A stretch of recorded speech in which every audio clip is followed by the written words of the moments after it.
Next topic है येट्स correction. इसमें ये है to improve the approximation of the chi square distribution and दस be able to obtain a more exact probability value from the chi-square table. F. Yeats has proposed a correction for continuity applicable when the criterion has a single degree of freedom. यहाँ तक आपने इसकी definition करनी है।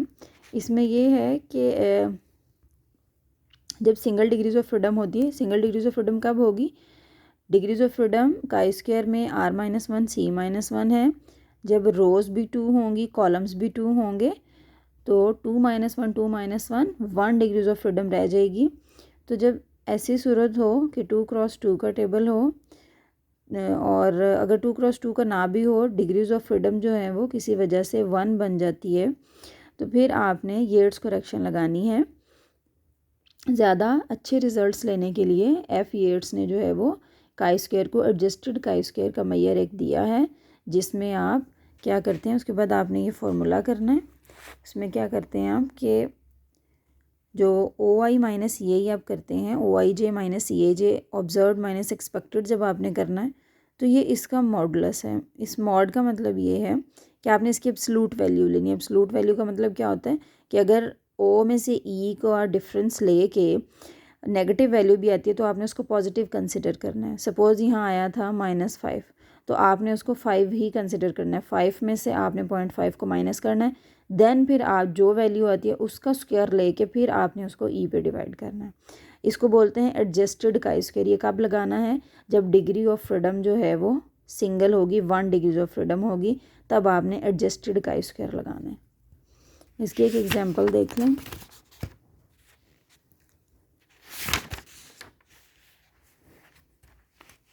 ये example है 15.8।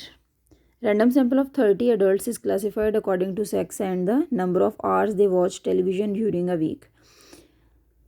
Male and female लिया है सेक्स में, और इधर टाइम वॉचिंग टेलीविज़न है कि टाइम जो है वो टेलीविज़न वॉच करने का ओवर 25 आवर मेल और फीमेल में कितना है, और फिर अंडर 25 आवर है। टेस्ट करें using alpha 1% that a person sex and time watching television are independent. ठीक है, तो sex and time watching television जो है वो आपने सबसे पहले एच नोट ले लेना है कि वो इंडिपेंडेंट है, और H1 में क्या आ जाएगा, वो इंडिपेंडेंट नहीं है। ठीक है, उसी तरह बाकी जैसे मैंने आपको पहले बताया है वैसे ही करना है। अल्फ़ा 1% है यहाँ, काई स्क्वायर में 1 माइनस अल्फ़ा होता है, तो वो आपने 1 माइनस अल्फ़ा 0.99 ले लिया। नेक्स्ट आ जाएगा test statistic chi square double summation I J O I J minus E I J. ये मॉड आ जाएगा absolute value -0.5 whole square over E I J. V क्या आ जाएगी? डिग्रीज ऑफ फ्रीडम आ जाएगी r-1 c-1, तो 2 कॉलम्स हैं और 2 ही रोज़ हैं, तो ये आ जाएगी 1 डिग्री ऑफ फ्रीडम। तो chi square we 1 minus alpha 1.99 पे 6.63, और क्रिटिकल रीजन क्या हो जाएगा? काई स्क्वायर ग्रेटर देन 6.63, और इस तरह अंडरस्टैंडिंग रूल में यही आ जाएगा। और फिर ऑब्जर्व वैल्यू और एक्सपेक्टेड वैल्यूज़ आपने जो है वो कैलकुलेट करके काई स्क्वायर कैलकुलेट करना। ऑब्जर्व वैल्यूज़ आपको दी होती हैं, यहाँ पे आप एक्सपेक्टेड फाइंड करेंगे। इधर रो टोटल कॉलम टोटल और इधर रो टोटल्स लेके आपने 5 के लिए एक्सपेक्टेड फ्रीक्वेंसी फाइंड करनी है, तो क्या करेंगे? 15 × 13 डिवाइडेड बाय 30। 10 के लिए करनी है तो 15 × 17 divided by 30, and so on. 8 के लिए भी इसी तरह 15 × 13 ओवर 30, 15 × 17 ओवर 30। ठीक है, ये करके आपकी एक्सपेक्टेड फ्रीक्वेंसीज आ जाएंगी। ठीक है, ये एक्सपेक्टेड फ्रीक्वेंसीज हैं 6.5, 8.5, 6.5, 8.5। अब आपने क्या करना है कि इनका इसी तरह टेबल में लिख के आपने इनका डिफरेंस ले लेना है। ठीक है, ये सारी ऑब्जर्व्ड लिख ली, ये सारी एक्सपेक्टेड लिख ली। अब आपने क्या करना है कि हर वैल्यू में से 0.5 को माइनस करना है। ठीक है, अब आपने क्या करना है, 5 में से जब आप 6.5 माइनस करेंगे तो डेफिनेटली एक माइनस साइन अकर होगा। माइनस साइन को इग्नोर करके आपने -0.5 करना है। ठीक है, पॉजिटिव वैल्यू को पॉजिटिव बना के उसमें से 0.5 को माइनस करें, स्क्वायर लें, और फिर ई आई जे पे फिर 6.5 पे डिवाइड करें, तो ये जो आपके पास काई स्क्वायर आएगा ये एडजस्टेड काई स्क्वायर आएगा। इसको लिखते हैं ADG chi square, adjusted chi square. ठीक है, तो ये आ गया, इसको कंपेयर करें और फिर बताएं कि रिजेक्ट होता है या रिजेक्ट नहीं होता। ठीक है, यहाँ लिखे हैं we do not reject H naught, ठीक है, कि एच नॉट रिजेक्ट नहीं हो रहा क्योंकि लेस आया है। तो क्या होगा फिर अगर एच नॉट रिजेक्ट नहीं हो रहा,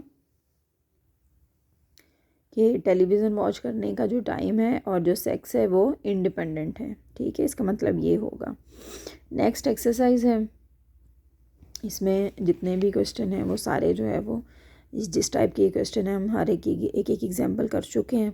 ये बहुत इजी एक्सरसाइज है, कोई इसमें जो है वो मुश्किल नहीं है, एक ही टाइप के सारे एच नॉट और एच वन होंगे, ठीक है। हर एच नॉट यही होगा कि इंडिपेंडेंट है और हर एच वन जो है यही होगा कि वो नॉट इंडिपेंडेंट है, जो भी दो आपको एट्रीब्यूट्स दिए होंगे, ठीक है। फिर उसके बाद क्या है कि हर एक में काई क्रिटिकल रीजन भी सेम रहेगा, ठीक है, chi square greater then he रहेगा, 1 माइनस अल्फ़ा ही रहेगा, ठीक है। Degrees of freedom R-1 C-1 ही रहेंगी। इसका बस आपने एक बार इसका प्रोसीजर याद कर लें, हर क्वेश्चन में सेम होगा। सिर्फ ये कि जब आपके पास 2 क्रॉस 2 का टेबल आएगा, ठीक है, 2 रोज़ और 2 कॉलम्स होंगी तो 1 डिग्री ऑफ फ्रीडम बनेगी।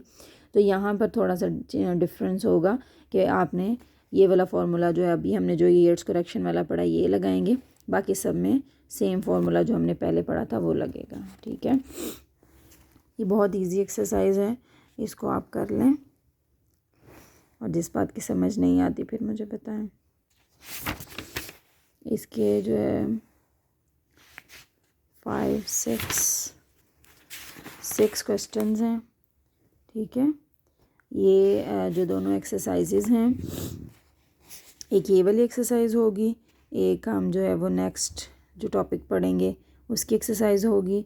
इनके नोट्स जो हैं ये आपने मुझे सेंड करने हैं, ठीक है, और जो नोट्स सेंड नहीं करेंगे उनकी एब्सेंट मार्क होगी, ठीक है।